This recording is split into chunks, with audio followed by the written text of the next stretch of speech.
Thank you for watching this video. Subscribe to this channel. I recorded some videos about 30 minutes ago and they're online and there are already some views. Praise the Lord, I'm glad for that. In this video here, okay, let me put this aside.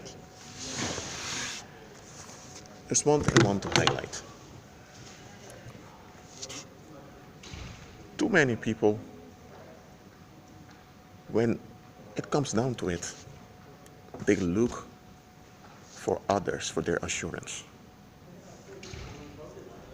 They look for the validation or confirmation from others. And to some extent, this is understandable. If you're living, hold on, let me go this down. If you're living in, let me say, if you're living in a neighborhood, in a village, for example, and it's near a rainforest, and I need to charge this, hold on, and in that village, there's this one house that nobody enters. There's this one individual living there that nobody visits. Now, you live there, and you notice your parents never go to that house. You, of course, because you grew up there with those people, you don't go to that house either. And then one day you ask yourself, why? Why isn't anyone going to that house? And then your aunt tells you, that guy living over there, he is a convicted criminal. He killed his wife and 2 children. They said that he lost it, he couldn't help himself. So instead of putting him in a mental institution, they put him over there. And now that you know this, now you know why people don't go to that house. And when you read police reports of past decades, there were people that came to that house and they were assaulted by the guy. So now you know why people avoid that house. But what if you're new to that village? You just came there and shit, this house over there that looks good, but people don't go there. And you think, why aren't people going there? Let me check it out. Then you check the house out, now you are in trouble. Because that guy who isn't in his right mind, lives over there, who is a reprobate, when he sees you, he thinks you are from the government coming to get him, while you're just a visitor. But the people that are there, they look at others. And because others don't do something, they think there must be something up with it. That's why they don't go there. Or it can be that there's this one pond somewhere in a national park that nobody goes to. But the pond looks so clear, the pond looks so beautiful, especially on a summer day. Then you and a few friends, you go over there to swim. And you had a great time swimming over there. And you return back. And then your peers ask you what you've been doing. And you tell them you went to that with the big pond over there at the dunes. And they look at you at what? And you think, what's going on, guys? Then they tell you, are you crazy, man? To that pond? Haven't you noticed that nobody's going there? And you ask them, why is anyone going there? Then one of them tells you there are genetically engineered fish that have been dumped over there.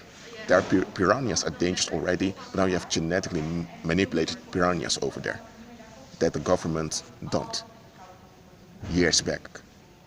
Some people went to that pond, they swam, and they were attacked by those piranhas. Or some were infected and they later died in the hospital.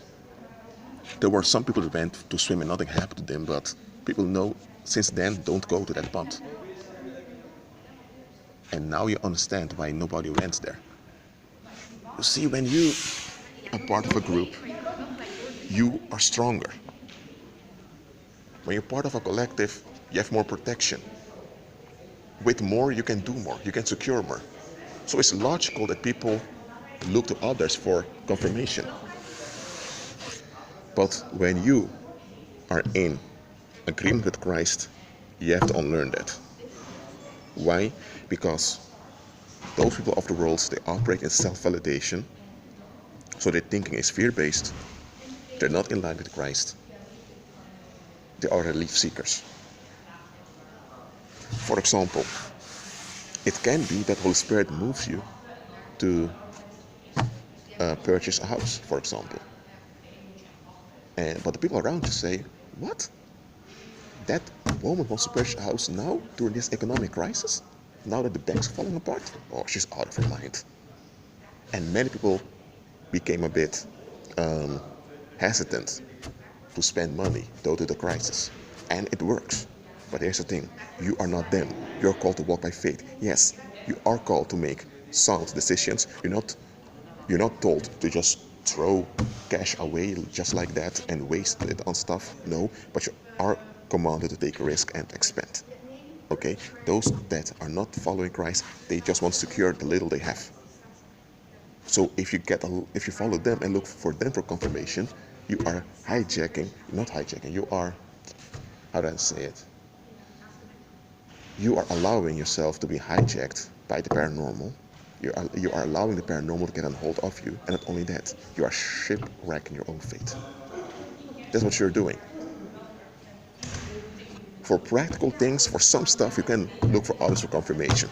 For example, if you have a car and the car doesn't want to start, you can go to a car mechanic and you can look for him for confirmation of what's going on. For such things, you can look to other people for. But when it comes to your daily life, your daily walk, don't do that. I agree with Christ. Well, I hope my laptop has charged a bit since I began this video. Well, I'll keep making videos for you. But for you, I agree with Christ. Be at peace.